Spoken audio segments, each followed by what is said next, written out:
কল্পনা করুন আপনার পৈতৃক ভিটার পাশে জমিটা আপনার অনুমতি ছাড়াই বা আপনার অগোচরে অন্য কারো কাছে বিক্রি করা হয়ে গেল। আপনি জানলেন অনেক পরে, যখন দলিল রেজিস্ট্রি হয়ে গেছে। এরপর আপনার ঘরের পাশে অচেনা মানুষের আনাগোনা শুরু হলো। এই পরিস্থিতি কি আপনার জন্য মানসিক অশান্তির কারণ নয়? জমি নিয়ে যে বিবাদ, এই যে অনিশ্চয়তা, এর একটা শক্তিশালী আইনি সমাধান রয়েছে, আর তা হলো প্রিএমশন বা অগ্রক্রয়াধিকার। যদি আপনি এই আইনটি জানেন, তবে জমি হারানো থেকে নিজেকে বাঁচানো শুধু সম্ভবই নয়, বরং আইনিভাবে আপনার অধিকার প্রতিষ্ঠা একটি নিশ্চিত। আমি অ্যাডভোকেট পলাশ মণ্ডল, বাংলাদেশ সুপ্রিম কোর্ট থেকে নিয়মিতভাবে আপনাদের আইনের বিভিন্ন জটিল বিষয়গুলো সহজভাবে বুঝিয়ে দেওয়ার চেষ্টা করছি।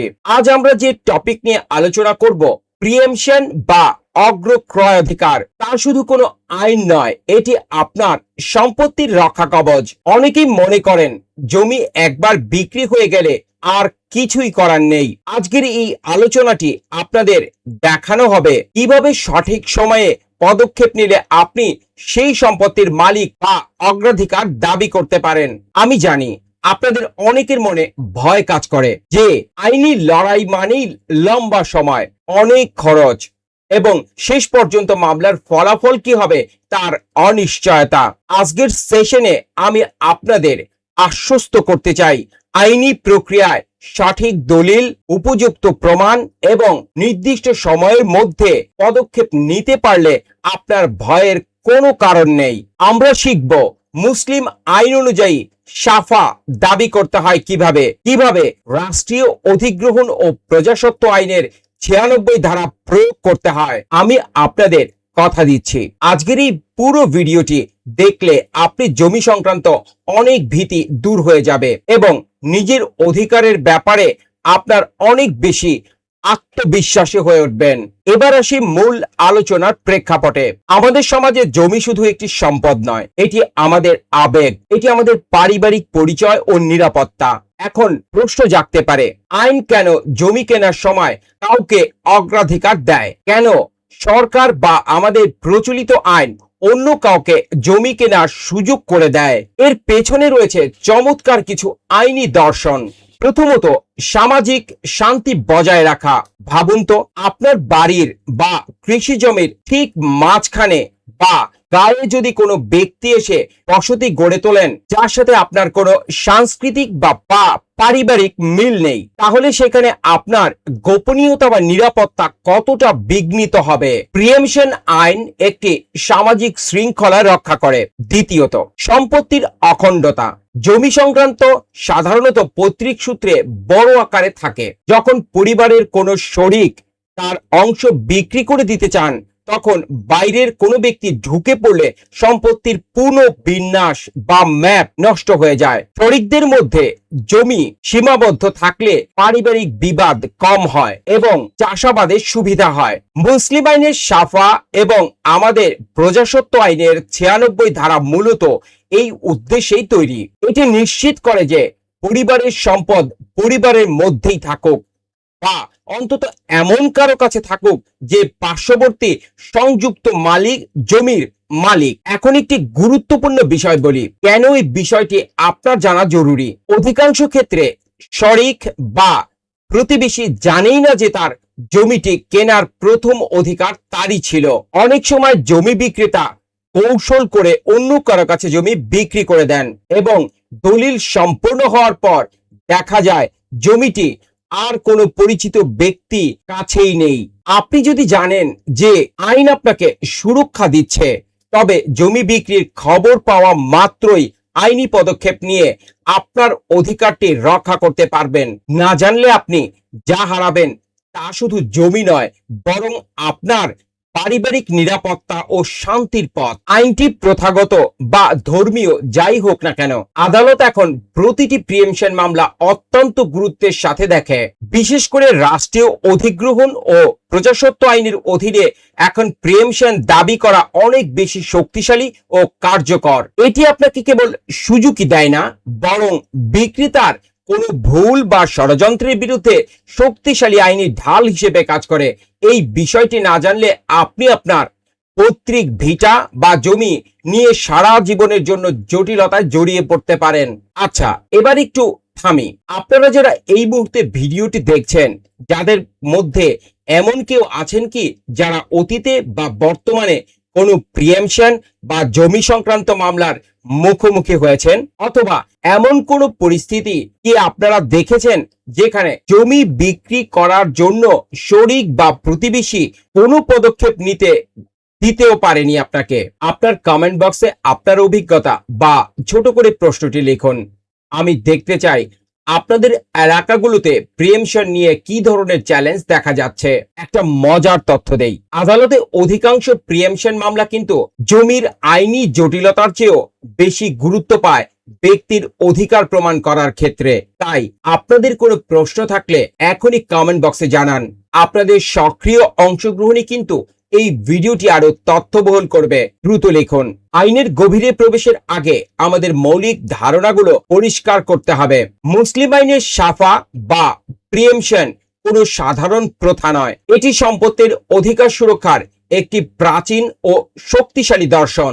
প্রথমেই আসি শাফিঈ শরিকের কথায়। শরিক মানে হলো কেবল ভাই বা আত্মীয় নয়, বরং একই দাগ বা খতিয়ানের অংশীদার। আইনি মারপ্যাচটা এখানেই শুরু হয়, যখন এক শরিক অন্য শরিককে না জানিয়ে জমিটি বিক্রি করেন।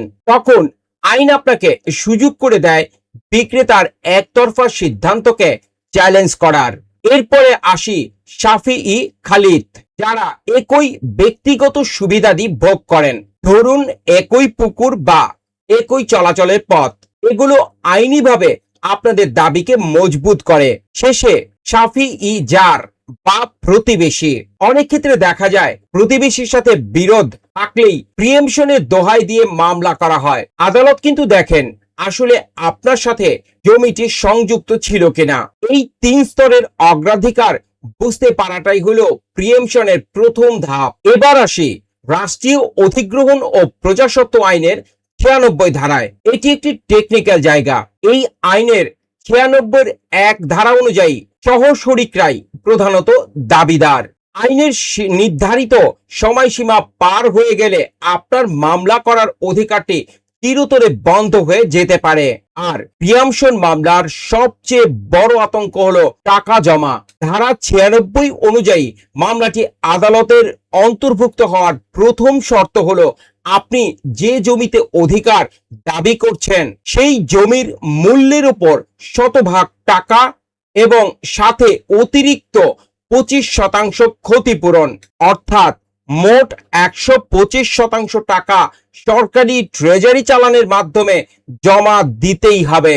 কেন 125%? কারণ আইন চায় আপনি যেন কেবল মামলার খাতিরেই মামলা না করেন, বরং আপনার আর্থিক সক্ষমতা এবং আগ্রহ যেন প্রমাণ করে।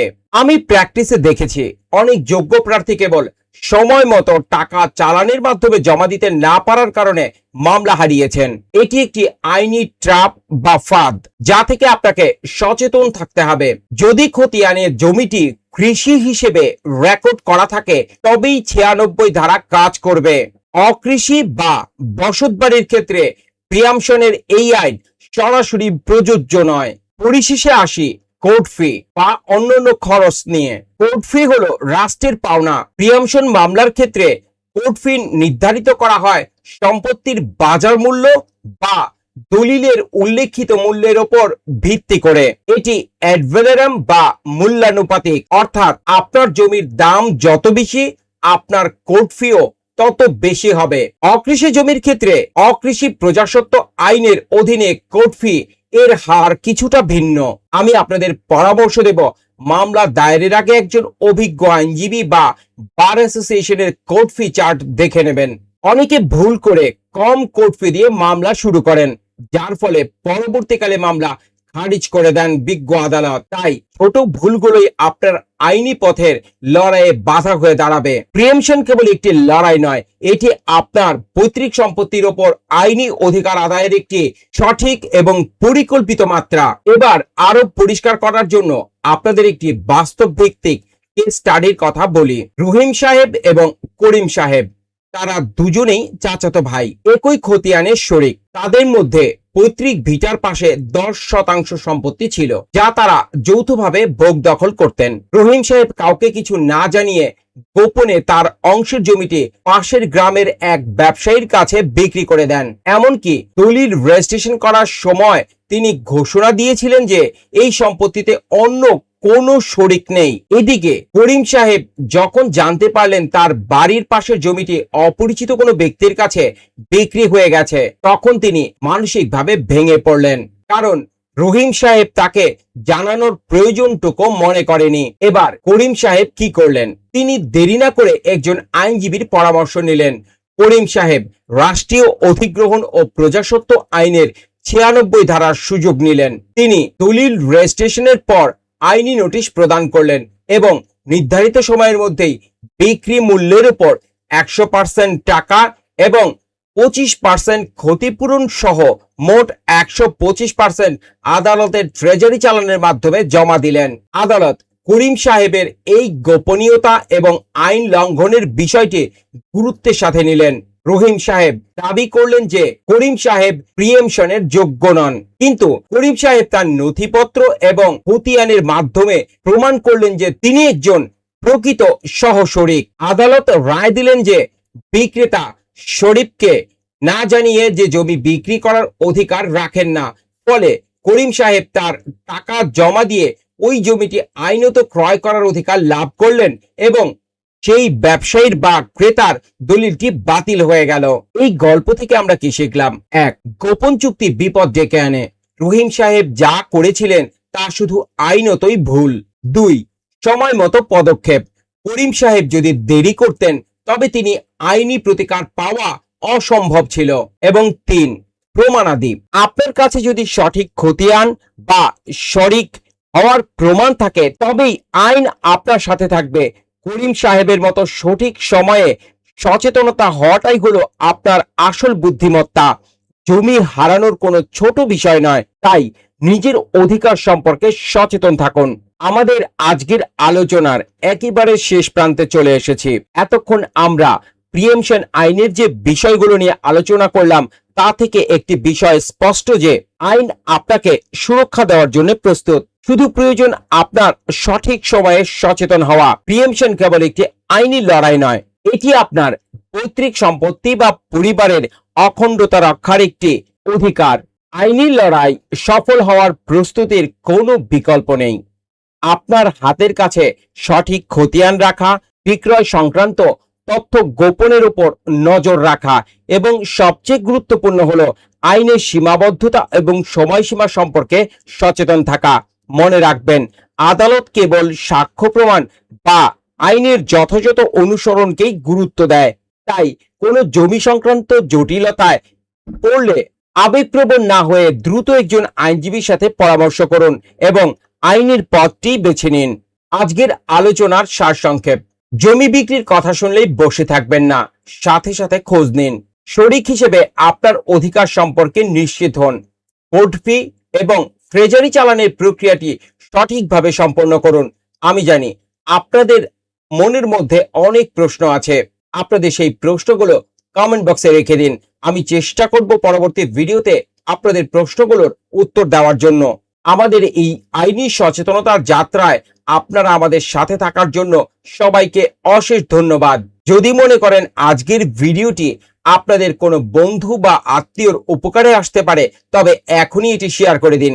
চ্যানেলটিকে সাবস্ক্রাইব করুন যাতে পরবর্তী গুরুত্বপূর্ণ আইনি আপডেট মিস না হয়। সবাই আইনের প্রতি শ্রদ্ধাশীল থাকুন, নিজের অধিকার জানুন, সুরক্ষিত থাকুন। আমি অ্যাডভোকেট পলাশ মণ্ডল আজ বিদায় নিচ্ছি এখান থেকেই।